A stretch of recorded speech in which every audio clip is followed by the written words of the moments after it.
It really is, Dan, because you have to think Meghan has worn poppies. Jenner's 70th birthday party. Now, Kris Jenner, being the matriarch, some photos of Meghan and Harry with Serena. I don't think anyone wanted photos with Meghan. Meghan Markle walked into Kris Jenner's birthday party with the biggest smile you've ever seen. She'd finally made it to one of the most exclusive events in Hollywood. But here's what nobody's talking about. The second those doors closed behind her, things got uncomfortable. We're talking ice-cold shoulders from A-listers, awkward encounters that left people stunned, and Harry looking like he wanted to disappear. What went down inside Jeff Bezos' $165 million mansion that night? Let's get into it real quick. If you want to see what Adele did when she spotted them, hit subscribe and turn on notifications because this gets crazy. Drop a like too. It helps more than you think. Now, let's dive in. Get this. Mariah Carey was doing a radio interview in the UK, and the host asked her if she'd ever met any royals. You'd think Meghan would come up, right? I mean, she literally sat down with Mariah for her podcast. It's not every day you hear about someone getting turned away from Kris Jenner's mansion,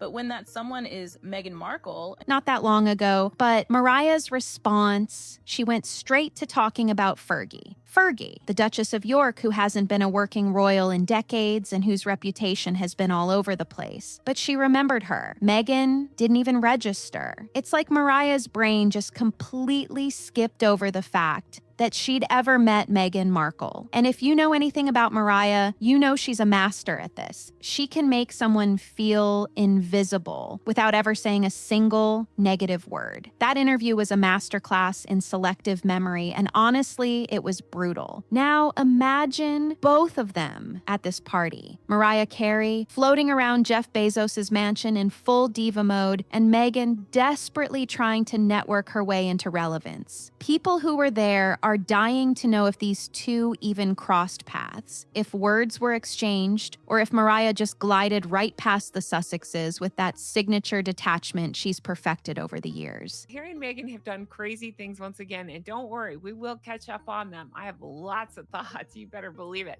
Because here's the thing about Mariah. She doesn't fake enthusiasm for anyone. If she's not feeling it, you're gonna know without her ever having to spell it out for you. And then there's Martha Stewart. Martha dropped a comment recently about Meghan that on the surface sounded almost supportive. She said she hopes Meghan knows what she's doing. Sounds nice, right? Wrong. If you know Martha, if you understand how she communicates, you know that was loaded. What she really meant was crystal clear. I don't think she knows what she's doing. Martha doesn't do wishy-washy politeness. She's built an empire on being direct, being smart, and not being impressed by titles or celebrity marriages. She went to actual prison and came back stronger than ever. She rebuilt her entire brand from the ground up. So when she looks at Meghan, someone trying to leverage a royal title into a lifestyle brand, you can bet she's not impressed. Martha was at this party looking absolutely incredible, by the way, hanging out with her best friend Snoop Dogg. When Meghan Markle and Prince Harry rolled up to Kris Jenner's 70th birthday bash on Saturday night, Meghan was practically glowing. Mingling with actual power players who've built real things. Meanwhile, the Sussexes were scrambling for photo opportunities and trying to look like they belonged in a room full of people who've actually earned their seats at the table. It's two completely different approaches to success. Martha built something real through genuine expertise and decades of hard work. Meghan's trying to ride a title and controversy into some kind of relevance, and people in Hollywood can see right through it. The hierarchy at this party wasn't subtle. There were the people who matter, the ones with actual influence and wealth and accomplishments, and then there were Harry and Meghan, famous for leaving a family and airing grievances in interviews. So Adele actually showed up, which is crazy because she doesn't do these things anymore. The British superstar has become notoriously private over the last few years. She rarely makes public appearances, and when she does emerge, it's usually only for the most exclusive events. Her birthday, I believe it's her 70th birthday. So, once again, their privacy with people she genuinely cares about. Her showing up at Kris Jenner's party was news all by itself. It immediately told everyone that Kris has serious pull with one of the biggest artists on the planet. But Adele being there also created what people are calling the most awkward dynamic of the entire night. Here's where it gets interesting. Word is that Meghan sent Adele one of those luxury gift baskets from her brand Arrow a while back. You know, the ones with the overpriced lemons and jam that everyone's been talking about. And according to sources close to the situation, Adele sent it right back. Didn't write a thank you note, didn't acknowledge it politely, just returned it. Now, Adele's never publicly confirmed this story, but she's also never denied it. And in Hollywood, where everyone's obsessed with managing their image, that silence says everything. The thing is, Harry and Adele reportedly have history. They've moved in similar circles for years. They're both British, they're both navigating life in Los Angeles, and they finally came in the mail. We have orange marmalade, raspberry spread, strawberry spread. Word on the street is they've always been cordial. So when Harry spotted Adele across the room at this party, he probably wanted to go say hello to someone he actually knows and likes. Meghan, on the other hand, who's desperate to rebuild bridges in the entertainment industry, likely saw this as a golden networking opportunity. But that's where things went sideways. People who were there said the body language was absolutely brutal. When the Sussexes started making their move toward where Adele was standing, something interesting happened. Suddenly, Adele was deep in animated conversation with other guests. Her body language completely closed off. She never made eye contact with the approaching couple. And just like that, the moment passed without any interaction whatsoever. It wasn't loud, it wasn't dramatic, but everyone who was paying attention noticed. When someone like Adele, someone who's universally respected in the industry, It is interesting to me because it lists the executive producers for Archwell, Meghan, Duchess of Sussex. Enjoy that title. can't even manage a polite hello at a social event, that's telling you something about how the Sussexes are really being perceived. And here's what makes this even more significant. Adele has stayed close with several members of the British establishment. She's fiercely protective of her privacy and has been vocal about the pressures of fame and the importance of staying authentic. A lot of people believe she sides with the royal family on this whole situation. She's someone who values keeping things private, who rarely does interviews, who lets her work speak for itself. So, seeing Harry and Meghan constantly in the media, doing tell-all interviews, airing family drama for the world to see, that probably doesn't sit well with her at all. This party might have confirmed what a lot of insiders have suspected for a while. Well. Look who showed up in Beverly Hills last night. Meghan Markle and Prince Harry.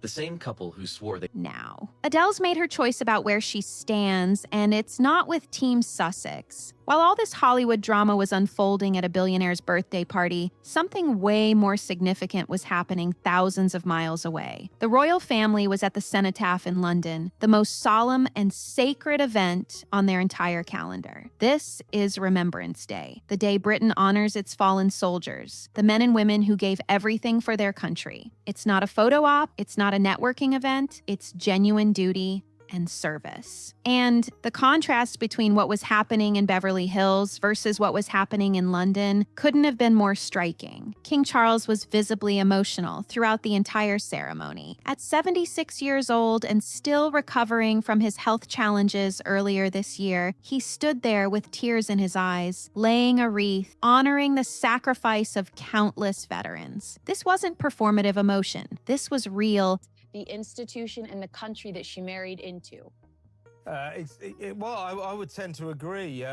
You could see the weight of responsibility on his shoulders, the understanding that he carries the legacy of generations who served. Prince William flew back from Brazil specifically to be there. He cut his trip short, got on a plane, and showed up because this is what duty looks like. Kate was right there beside him, elegant and composed, showing the kind of quiet strength that doesn't need constant validation from cameras. And check this out. Prince George made what royal experts are calling one of his most significant public appearances to date. At just 11 years old, this kid understood exactly what was happening. There was no fidgeting, no looking around confused, no needing his parents to guide him through every moment. He stood there with perfect posture. His timing was flawless, and you could see in his face that he completely comprehended the gravity of the occasion. People who've watched the royal family for decades are saying this was a strategic moment. Looks like he doesn't really want to be there.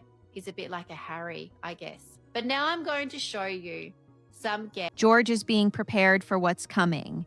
He's learning what it means to carry the weight of the crown, what real service looks like, what duty means when nobody's clapping for you. Meanwhile, on the exact same day, Harry was walking through a parking garage entrance at Jeff Bezos' mansion, wearing a tuxedo with a poppy pinned to his lapel. The poppy, for anyone who doesn't know, is the symbol of Remembrance Day. It's what people wear to honor fallen soldiers. And Harry had one on his chest while entering a celebrity birthday party. The visual was absolutely jarring. His family was in uniform, standing in the cold British weather, honoring war dead with genuine reverence. Harry was posing for paparazzi shots in California, heading into a party where the champagne was flowing and the dress code was James Bond glamour. The photos from that weekend tell you everything you need to know about where things stand. Prince Harry and Meghan Markle are doing themselves absolutely no favors when it comes to attempting to keep their title. There's Prince George, 11 years old, stepping into his future role with more maturity than most adults could manage. And there's Harry, a grown man who once wore the same uniform his brother and father wore at that ceremony, now choosing birthday parties over duty. The future of the monarchy was being secured in London, while Harry was becoming increasingly irrelevant in Los Angeles. That's not an opinion, that's just what the images showed. Two completely different worlds, two completely different choices, captured in photographs that millions of people around the world saw and immediately understood. Here's what's insane. Harry's spent literal years giving speeches about how dangerous these tech platforms are. He's been on stages around the world talking about misinformation, about how social media is destroying society, about how tech billionaires are causing irreparable harm to mental health in society. Oh guys, the royal circus has officially gone Hollywood, and not the classy kind with tuxedos and champagne flutes. Just 2 weeks before this party, he was on another speaking tour, absolutely ripping into the people who run these companies. He's positioned himself as this crusader against big tech. Someone who's deeply concerned about the digital landscape and the people profiting from it. So guess who's at the same party? One of the biggest tech names out there. The very person whose platforms Harry has spent years criticizing is standing in the same mansion, breathing the same air, eating the same food. And Harry showed up anyway. He walked through those doors knowing exactly who'd be there, and he did it with a smile for the cameras outside. The hypocrisy is absolutely staggering when you stop and think about it. You can't spend years trashing someone's entire business empire, calling them dangerous, suggesting they're harming millions of people, and then show up at a social event like you're all friends now. Hey guys, welcome back to Think Beautiful, the channel where I talk all about these two. And Meghan, she's all over Instagram. She's using the exact platforms Harry keeps saying are toxic and harmful. Her brand, her image, her entire public presence depends on these social media companies that her husband supposedly despises.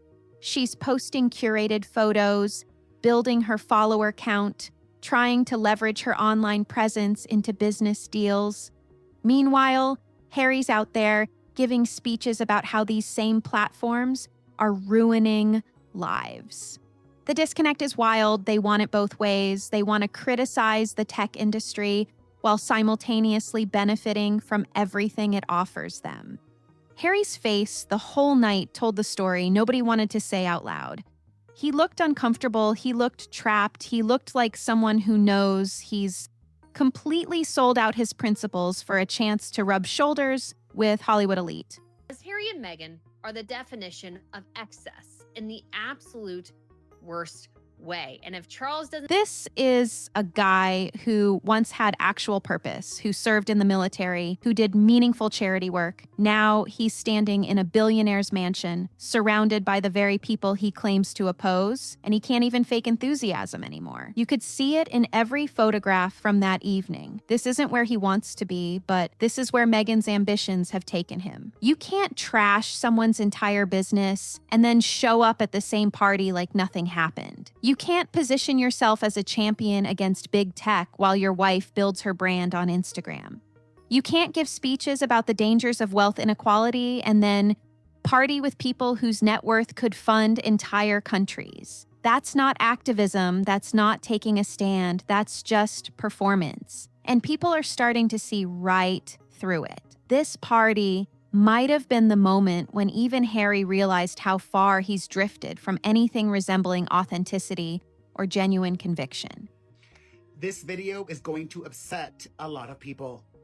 Hello, my fam. It is Perez, the queen of all media. Let's be real about why they got invited to this party in the first place.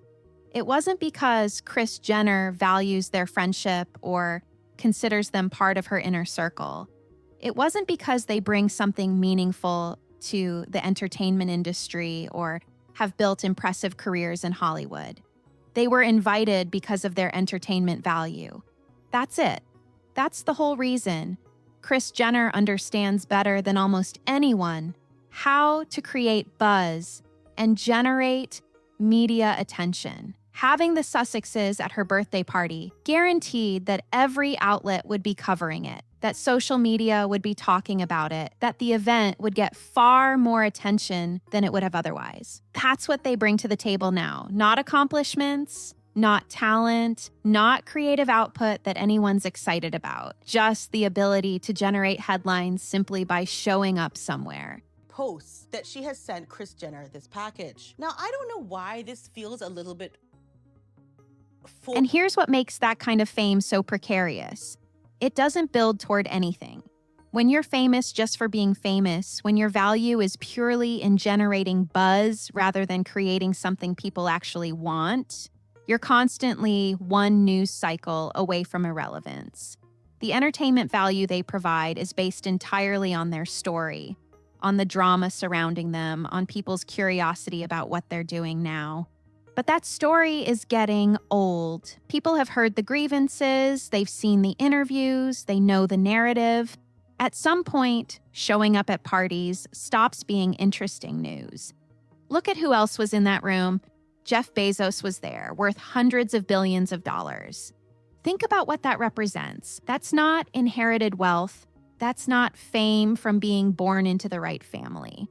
That's building something from nothing and changing the entire landscape. The clown show continues as Meghan and Harry gatecrash Kris Jenner's 70th birthday party.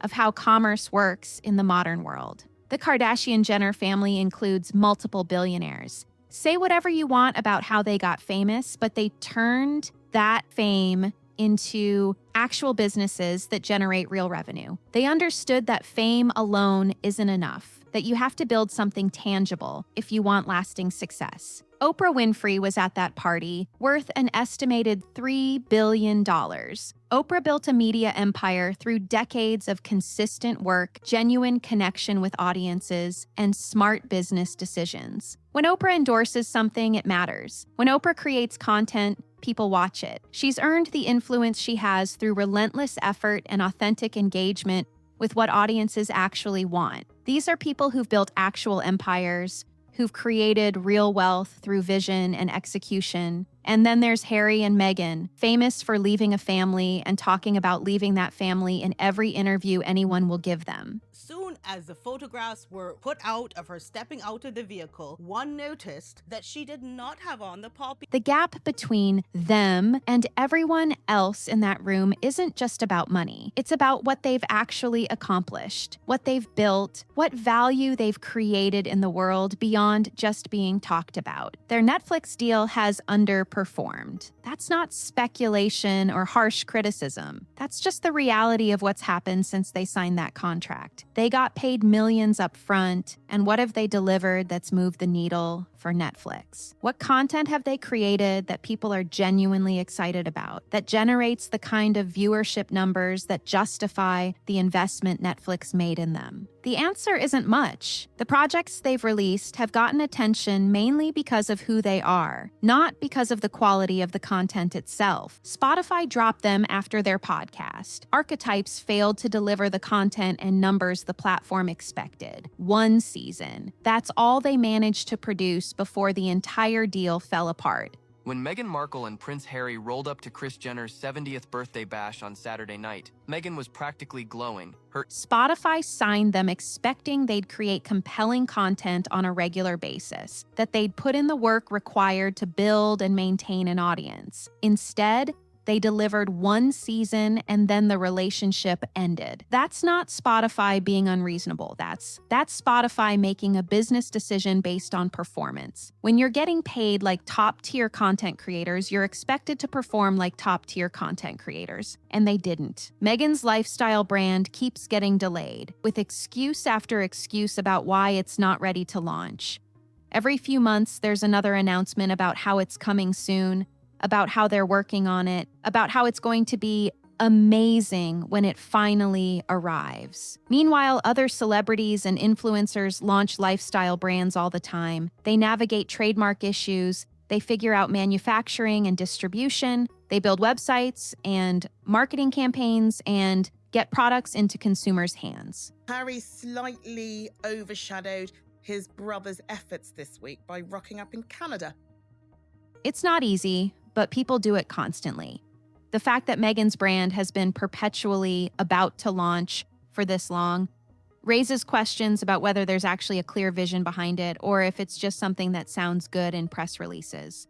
Kim Kardashian showed up at the party in what was described as a royal purple dress. Whether that was intentional shade or just a fashion choice, people definitely noticed. Kim's built her entire brand on understanding optics and controlling her image, so nothing she wears to a high-profile event is accidental. Royal purple at an event where the former royals are trying to network and fit in with Hollywood's elite, that's either incredibly ironic or deliberately pointed, and either way, it created conversation. The fashion press noticed it, royal watchers noticed it, and you can bet Meghan noticed it too. It's not every day you hear about someone getting turned away from Kris Jenner's mansion. But when that someone is Meghan Markle... Justin Bieber was there too, looking about as thrilled to be at that party as Harry did. The vibe from both of them seemed to be that they'd rather be somewhere else, that this wasn't exactly how they wanted to spend their evening. Bieber's been in the public eye since he was a kid. He's dealt with his own struggles with fame and media attention. And apparently he wasn't interested in getting pulled into the Sussex orbit. He kept his distance, didn't engage, treated them like any other guests at a crowded party. Even Oprah, who gave Harry and Meghan that massive interview platform that generated international headlines and probably helped them secure some of their early deals, has quietly distanced herself from the Sussexes. She was at the party, but there's been no indication that their relationship is anything more than distant acquaintances at this point. No photos together, no public interaction, no sign that Oprah's interested in being associated with them anymore. A few years ago, that the brothers should work together again. Their reasoning? Because remember, Oprah gave them her platform at a crucial moment. She let them tell their story with minimal pushback, and that interview was news around the world for weeks. But Oprah's also a savvy businesswoman who understands the value of her brand, and continuing to be closely associated with people who can't seem to build anything sustainable probably doesn't serve that brand well. The people who used to champion them, who gave them opportunities and platforms, who opened doors in Hollywood and the entertainment industry, have moved on. They're not getting the deals or the reception they probably expected when they made the move to California. They thought they'd be embraced by the industry, that their story and their fame would translate into opportunities and success. Instead, they're finding out that Hollywood is a tough business that rewards results, not just name recognition. Coffee, settle in, pull up a chair, and you might want to pour a stiff one because, my goodness, have you heard the latest? This party made that reality painfully obvious. They were on the guest list. They got to walk through the same doors as some of the most powerful and successful people in entertainment and business. But they weren't really part of the inner circle. They were there, but they weren't the people anyone was particularly excited to see. In a town where proximity to power matters almost as much as power itself, everyone could see the difference between being invited to the party and actually belonging at the party. Prince George at the Festival of Remembrance wasn't just some kid being dragged along to a boring royal event. This was something completely different, and anyone who knows anything about the royal family could see it immediately. At just 11 years old, George made what royal experts are calling one of his most significant public appearances to date, and the way he handled himself was genuinely impressive. He stood there with perfect posture. As Princess Catherine, Prince George, and even King Charles himself commemorated the fallen heroes that served the UK military. His timing during the ceremony was absolutely flawless, and you could see in his face that he understood the gravity of what was happening around him. There was no fidgeting, no looking around confused or bored, no needing his parents to constantly redirect his attention. He was completely present. This wasn't just about George attending an event. This was about George being prepared for what's coming. He's second in line to the throne, and the royal family is making sure he understands what that means from a young age. This is how you build a future king. You don't wait until they're adults and then suddenly expect them to carry the weight of 1,000 years of tradition. You bring them along gradually, you let them experience the solemn moments and the ceremonial duties. You show them what service actually looks like when nobody's clapping for you, and the cameras aren't there to make you look good. Prince Harry's ultimate shame as he puts the Kardashians before the veterans. The contrast with Harry couldn't be more obvious. Harry spent years in interviews talking about how trapped he felt, how he didn't understand his role, how nobody prepared him for the pressures of royal life. But watching George at that ceremony, you have to wonder if that's actually true or if Harry just wasn't paying attention. Because clearly the institution knows how to prepare someone for this life. William seems perfectly comfortable in his role. George is already showing signs of understanding what's expected of him. Maybe the difference isn't in how they were raised. Maybe it's in whether they were willing to accept what being royal actually means. King Charles is 76 years old and has dealt with health challenges that made international news earlier this year. He's not going to be king for another 50 years. William is being positioned as the future, and William is making sure his son is ready for what comes after that. Coming home from Brazil, rather, after spending there during the Earthshot Prize Awards. But Kate Middleton, Princess Catherine was... The royal family is thinking in terms of generations, in terms of continuity and stability. They're building something that's meant to last beyond any individual person. And George is being taught that he's part of something bigger than himself, that his life has a purpose that goes beyond personal happiness or individual fulfillment. Meanwhile, Harry's in California trying to figure out who he even is anymore.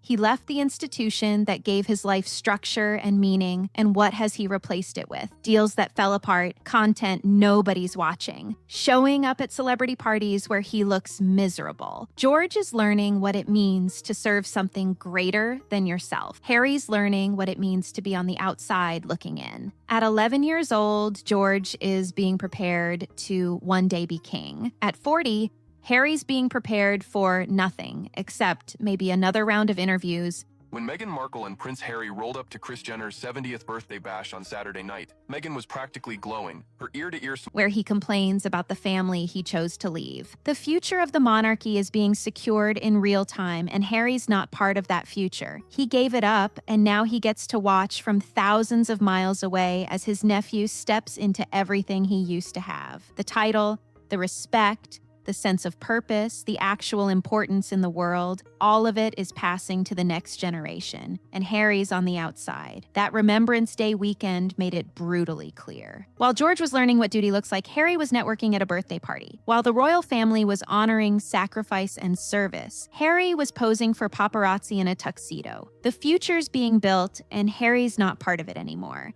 That's not punishment. That's not the family being cruel. That's just the natural consequence of the choices he made. Here's what nobody wants to say out loud, but everyone's thinking, Harry and Meghan have become exactly what they claimed to hate. They said they wanted privacy, but they can't stop talking about themselves.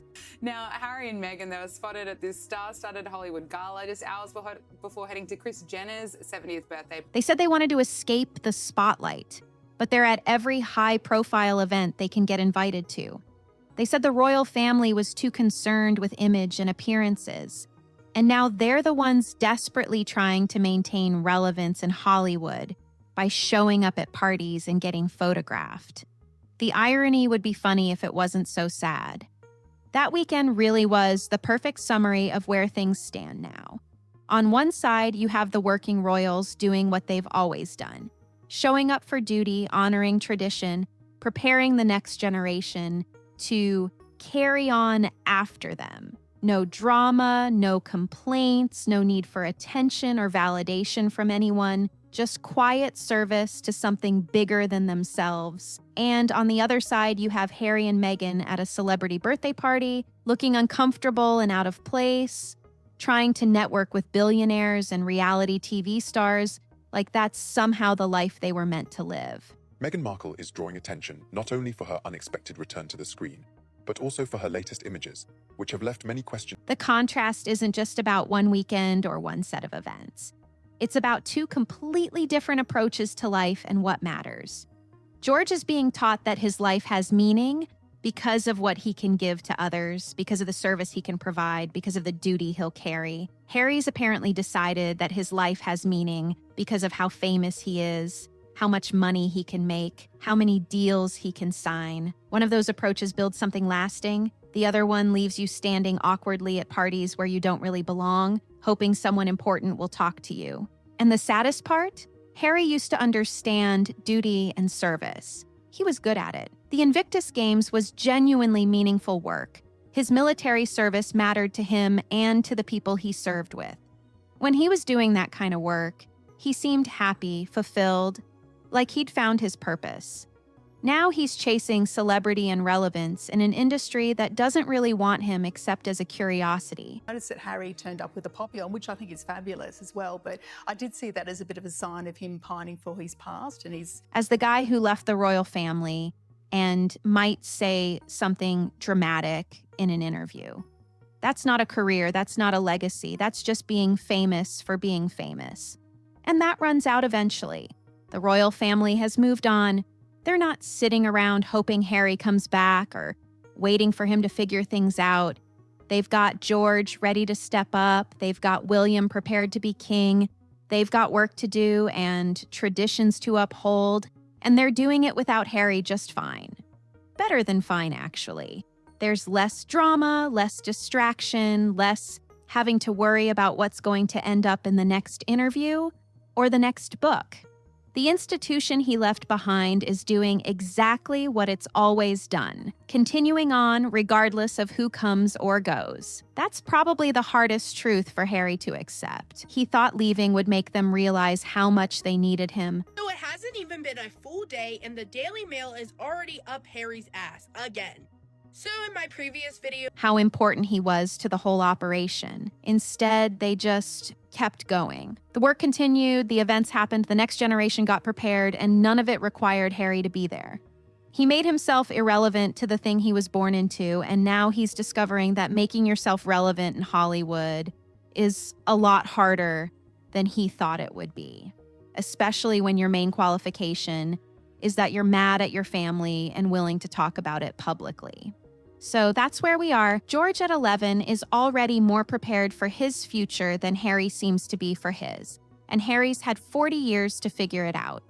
The monarchy is secure, the succession is clear, and the institution that's lasted for centuries is going to keep lasting regardless of who decides they don't want to be part of it anymore. Harry made his choice, and now he gets to live with what that choice actually means. Watching from California as the life he gave up continues without him, just as meaningful and important as it ever was. Prince Harry is going to be in Toronto attending several engagements related to Remembrance Day. And his office confirmed that he will be in town for 2 days. Except now he's not part of it. So there you have it. One weekend, two very different scenes, and a story that writes itself. While Prince George was standing at the Festival of Remembrance learning what it means to be part of something bigger than yourself, Harry was at a Hollywood party looking like he'd rather be anywhere else. While the royal family was honoring duty and sacrifice, Harry and Meghan were trying to fit in with billionaires and reality stars. The contrast couldn't be clearer, and the message couldn't be more obvious. Harry walked away from a life of meaning and purpose, and what did he get in return? Celebrity parties where he doesn't belong, business deals that keep falling apart, and a front row seat to watch his nephew step into everything he gave up. He thought he was escaping something that made him miserable. Turns out he was walking away from the only thing that ever gave his life real meaning. The most in-love royal couple are outside. They attended Kris Jenner's 70th birthday party. And now he gets to watch from California as the institution he left behind keeps going without him, stronger and more secure than ever. The future of the monarchy isn't in question. George is being prepared, William is ready, and the work continues. Harry's future? That's the real question mark. How many more failed deals can he take? How many more awkward party appearances? How long before people stop caring about the guy who left the royal family and just want to move on? Because that's the thing about being famous for drama. Eventually, the drama gets old, and then what do you have left? That weekend showed us everything we need to know about where things stand. The working royals are doing exactly what they've always done, and they're doing it well. Harry and Meghan are trying to figure out who they are and where they belong. And from the looks of things, they still haven't found the answer. Is one of several the royal family are attending to commemorate Remembrance Day, forging ahead with their duties. One path leads somewhere meaningful, the other one leads to standing awkwardly at Kris Jenner's birthday party while your 11-year-old nephew shows more maturity and purpose than you've demonstrated in years. The choice was Harry's to make, and he made it. Now he gets to live with what that choice actually means. And based on that weekend, what it means is watching the life he could have had continue without him, while he tries to convince himself that celebrity parties and streaming deals are somehow better than duty, service, and being part of something that actually matters. Thanks for watching. If you found this interesting, hit that like button and subscribe for more royal news and analysis. Drop a comment below with your thoughts on that weekend. I'd love to hear what you think. See you in the next one.